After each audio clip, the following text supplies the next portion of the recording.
సర్క్యూటే కారణం అని చెప్తున్నారు. అదే కాకుండా నిన్న సాయంత్రం కూడా ఇద్దరు పిల్లల్ని ఒకే రూమ్ లో పడుకోబెట్టింది తల్లి. అక్కడ ఒకే రూమ్ లో పడుకోబెట్టి వాళ్ళు ఎక్కడ లెగుస్తారో మళ్ళీ ఇంట్లో పని చేసుకుంటున్న సమయంలో అని చెప్పేసి డోర్ కూడా క్లోజ్ చేయడం జరిగింది అని తెలుస్తుంది.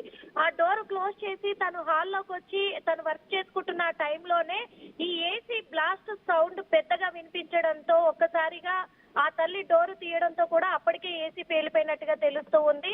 కాకపోతే ఆ ఏసీ కూడా పోలీసుల విచారణలో మాత్రము ఆ ఏసీ చాలా రోజులుగా క్లీన్ చేయకపోవడము, దాని నుంచి కూడా ఎందుకంటే చాలా వరకు కూడా అది చాలా పాత ఏసీగా కూడా గుర్తించడం జరిగింది పోలీసులు. అది చాలా ఓల్డ్ ఏసీ అవ్వడం వల్ల కూడా దాన్ని క్లీన్ చేయకపోవడంతో షార్ట్ సర్క్యూట్ అవ్వడంతో కూడా అది పేలినట్టుగా గుర్తించారు. అంతేకాకుండా ఈ ఇద్దరు కూడా కవల పిల్లలు కూడా వీళ్ళిద్దరు పడుకున్న సమయంలో ఇది జరగడంతో నిద్రలోనే పాపము రహీం మాత్రము అక్కడికక్కడే మృతి చెందడం జరిగింది. రెహమాన్ ని వెంటనే ఆసుపత్రికి తరలించే లోపే తను అక్కడ మృతి చెందినట్టుగా తెలుస్తోంది. కానీ వెంటనే ఫైర్ ఇంజన్ కూడా అక్కడ కాల్ చేయడం జరిగింది.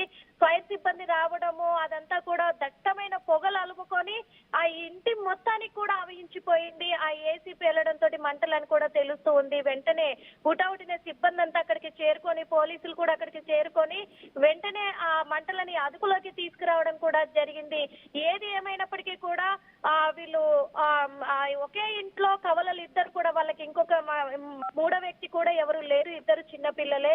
వాళ్ళిద్దరు ఒకరికి 2 సంవత్సరాలు, ఇద్దరికి 2 సంవత్సరాలే అన్నట్టుగా కూడా గుర్తించడం జరిగింది. వీళ్ళిద్దరు కూడా మృతి చెందడంతో కుటుంబం అయితే ఇప్పుడు శోకసంద్రంలోనే నిండిపోయిందని చెప్పుకోవచ్చు మనోజ్. అదే విధంగా పోలీసులు ఎక్కడికక్కడ కూడా ఇంతకుముందు ఓల్డ్ సిటీలో కూడా జరిగింది ఇలాగే. ఏసీ బ్లాస్ట్ అయిపోయి ఒకే కుటుంబానికి సంబంధించిన వాళ్ళు 11 మంది మృతి చెందడం కూడా తెలిసిన విషయమే. ఇలాంటి ఏసీలు ఉన్నప్పుడు చిన్న చిన్న ఇరుకు గల్లీలలో కూడా రూముకు గాలి కూడా చొచ్చుకోలేని ప్రాంతాలలో వీళ్ళు రూమ్స్ ఏర్పాటు చేసుకోవడం వల్ల కూడా ఇలా ఏసీలు పేలే అవకాశాలు ఉన్నాయి. కాబట్టి ఇలాంటి రూమ్లలో ఏసీలు పెట్టుకోకపోవడమే బెటర్ అనే ఆప్షన్ కూడా ఉంది కదా. అసలు అయినా కానీ ఎక్కువ ముస్లింల ఇళ్లలోనే ఇలాంటి ఇరుకు ప్లేస్లలో పెట్టుకుంటూ ఉన్నారు. బ్లాస్ట్లు కూడా అక్కడే అవుతూ ఉన్నాయి.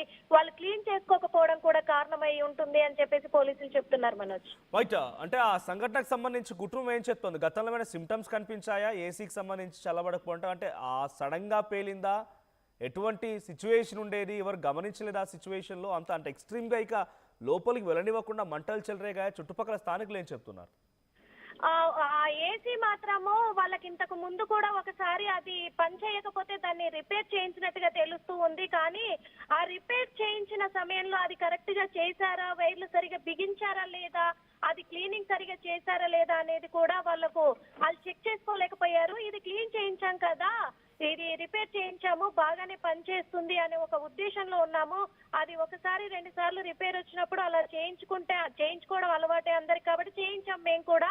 కాకపోతే ఇలా బ్లాస్ట్ అవుతుంది